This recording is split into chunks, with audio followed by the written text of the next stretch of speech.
So the next one is social commerce, selling through social media. So I told in the monologue, told a story about how we set up a automated Facebook chatbot that walked people through, and it was dynamic too, where if they answered this way, then it would offer one thing. If they answered a different way, it would offer another. People are comfortable buying on social media. Oh, they're very, very comfortable buying on social media. It's wild. Because 5 years ago, definitely not. 2 year and a half. Pre-COVID. That's right. Yeah, it's become crazy, and all my clients who sell something online, or if you've had an online sales presence pre-COVID, you're doing well. Doing incredibly well. Yeah, I mean, by September they had their best year ever. Okay. And it's just about giving people the option. It doesn't mean you stop selling in person. It's just it's something else to do, or a different way of doing what you're already doing. But one thing I think people miss is they forget to sell.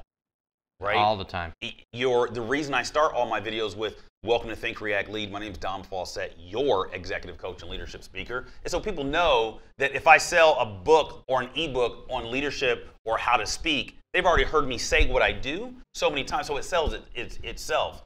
And one of the things that I'm doing next year that's going to be different than I did in 2020 is I've got a packaging program that's all I'm going to push. That's it. I've seen influencers do it this year, and your guy is probably one of them. They've had their best year yet. So knowing what it is that you're going to sell, and just push that along with pushing testimonials, that's selling, right?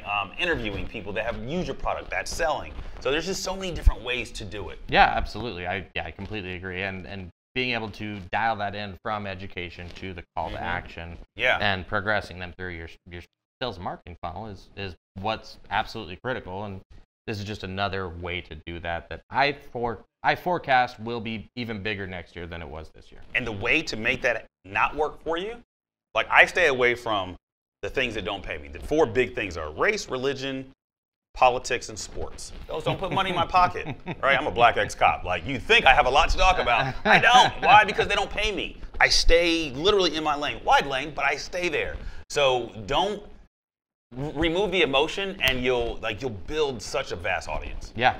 Focus on, like I said, you lead them in with education, and then having those call to actions throughout the thing. And it's just a matter of, again, video a day. You have plenty of content to be able to do that. If you do 2 videos a year, you don't. Not gonna get seen. Yeah, you don't. Then you can just educate or just call to action. But if you don't have that following that you've built through the education, there's no one to call to action. There it is. Very simple. Consistency wins, folks. People pay for consistency.